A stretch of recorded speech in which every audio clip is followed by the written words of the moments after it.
Market Analysis 22 Desember 2022. Kita lihat sejenak dari sisi update fundamental, apa yang menggerakkan market sejauh ini. Ya, dimulai dari awal, sentimen market masih tetap terfokus dengan progres reopening China. So far, kabar terbarunya adalah terkait dengan stimulus-stimulus yang sudah dipersiapkan demi mendukung ataupun menunjang dari program reopening tersebut. Sementara untuk kekhawatiran resesi jelas masih tetap mengemuka, tetap membayangi market, meskipun sampai saat ini kita melihat ada lonjakan yang cukup fantastis di pasar indeks saham utama Amerika. Dan itu adalah hari kedua, dan sampai di sesi Asia pun ternyata masih tetap berpengaruh, bahkan indeks saham Asia pun ikut mengalami kenaikan. Pasar ekuitas China yang mengalami kenaikan ternyata terbantu oleh stimulus properti. Jadi ada komentar positif di sini dari otoritas China di sektor properti. Mereka mengatakan bahwa akan mendukung transformasi model pengembangan real estate, lalu kemudian akan membantu perusahaan real estate tersebut untuk memperbaiki neraca mereka. Dan juga mereka akan meningkatkan akses kredit dan mendukung perusahaan swasta untuk menerbitkan obligasi dan juga meningkatkan ekuitas. Tentunya hal inilah yang dibutuhkan untuk tingkat likuiditas. Dan PBOC sendiri akan memenuhi permintaan pembiayaan yang wajar di sektor properti untuk mendukung pemulihan dan juga perluasan konsumsi. Sementara itu, dari sisi lain, yaitu tentang pemerintahan Jepang yang akhirnya menaikkan perkiraan pertumbuhan ekonomi fiskal 2023. Perkiraan pertumbuhan GDP tahun fiskal 2023 naik menjadi 1,5% dan sebelumnya 1,1% yang dirilis bulan Juli yang lalu. Lalu kemudian perkiraan untuk fiskal 2022 dipangkas menjadi 1,7% dari sebelumnya 2%. Inflasi sendiri diperkirakan akan naik 1,7% untuk fiskal 2023, sementara tahun fiskal 2023 sendiri baru akan dimulai di Jepang 1 April mendatang. Sementara itu, rilis terbaru terkait dengan voter, siapa saja yang akan menjadi sisi hawkish ataupun dovish terkait dengan pertemuan FOMC sepanjang 2023. Yang keluar adalah James Bullard dari St. Louis Fed yang sampai saat ini memang cenderung memiliki suara yang hawkish. Lalu kemudian Loretta Mester dari Cleveland Fed yang cenderung hawkish juga. Easter George, Kansas City Fed juga sangat konsisten dengan sisi hawkishnya. Sementara Susan Collins, Boston Fed di tengah-tengah antara hawkish dan juga dovish. Dan sekarang masuk di jadwal yang terbaru adalah Austin Goolsbee dari Chicago Fed yang kecenderungannya dovish. Sementara Patrick Harker dari Philadelphia Fed merupakan sentris bersama dengan Lori Logan dari Dallas Fed yang juga sentris. Neil Kashkari, Minneapolis Fed yang semula selama bertahun-tahun lebih kepada dovish tapi kini menjadi hawkish. So, dengan masuknya 4 orang terbaru, maka kecenderungan 4 orang yang keluar dari sisi hawkish sepertinya kita akan melakukan cukup menarik ya.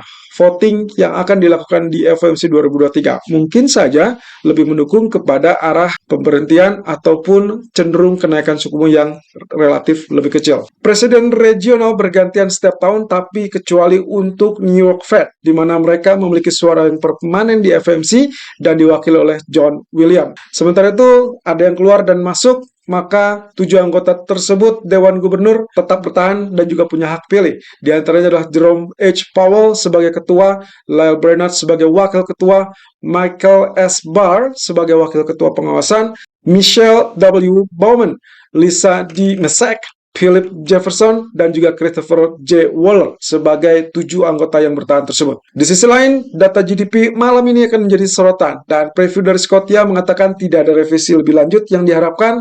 Lalu kemudian estimasi kedua dan juga final merupakan hubungan informasi yang lebih lengkap tentang sektor jasa. Sementara data lebih lemah akan menunjukkan pertumbuhan ekonomi Amerika yang lemah pula dan juga mengkhawatirkan kepada arah resesi. Dan ekonomi kalender untuk minggu ini atau untuk nanti malam terkait dengan Chicago Fed National Activity Index, lalu kemudian GDP Price Index, dan juga GDP Growth Rate yang akan dirilis di jam 20.30. Intinya adalah data yang melemah itu yang diperlukan untuk melihat emas ataupun pasar saham mulai kenaikan. Nah, dengan demikian itu akan diartikan bad news is good news. Ya, kekhawatiran resesi setidaknya bisa mencegah Fed untuk tidak bersikap terlalu agresif di tahun 2023 mendatang. Alih kepada Outlook DXY, grafik H4 kembali menunjukkan sinyal sideways dan kita masih belum melihat pergerakan yang terlampau banyak. Apakah ini semakin mendekati dengan libur Natal, maka market cenderung sudah mulai bergerak tipis? Ya, sepertinya belum ya. Kalau kita perhatikan dari pergerakan market saham, kecenderungan hal tersebut masih bisa berlaku sampai at least tanggal 23 Desember besok. Nah, kemudian kalau kita perhatikan lagi, level resisten, betul-betul dia tertahan, dan kemudian rejection ya. Kemarin kita sempat berikan skripsi apakah dia akan melanjutkan kenaikan, tembus resisten, atau rejection. Ternyata so far kita anggap ini adalah rejection. Jadi potensinya, kita masih akan lihat 103.53 karena itu adalah areal yang kemungkinan akan dipenuhi. Mungkin saja nanti malam kalau misalkan data ADP yang cenderung lemah, ya bisa akan mengakibatkan US dollar kembali turun. Dan juga dengan kondisi candlestick, sepertinya ini masih dalam tahapan pergerakan awal ya. Terlalu dini untuk menyimpulkan apakah dia akan rebound ataupun turun lebih lanjut. Tapi yang jelas, candlestick kemarin ditutup dengan bullish, jadi agak mengkhawatirkan ada kemungkinan reversal, dan itu berarti bisa mengakibatkan penurunan di sisi gold nanti malam. Tapi tentunya semua tergantung dari sisi data sendiri. Sementara untuk US Treasury yield-nya, ya betul saja terjadi correction dan candlestick ditutup dengan doji candle. Sementara ya ini kita simpulkan spinning top yang artinya masih 50-50 antara kembali naik atau justru kembali turun. Kalau memang ternyata dia kembali turun, tentunya ini adalah menggagalkan dari pola double bottom sebelumnya yang sudah confirm terjadi penembusan. Tapi karena candlestick satu lagi yang ternyata ditutup dengan spinning tops, maka kita masih tetap 50-50.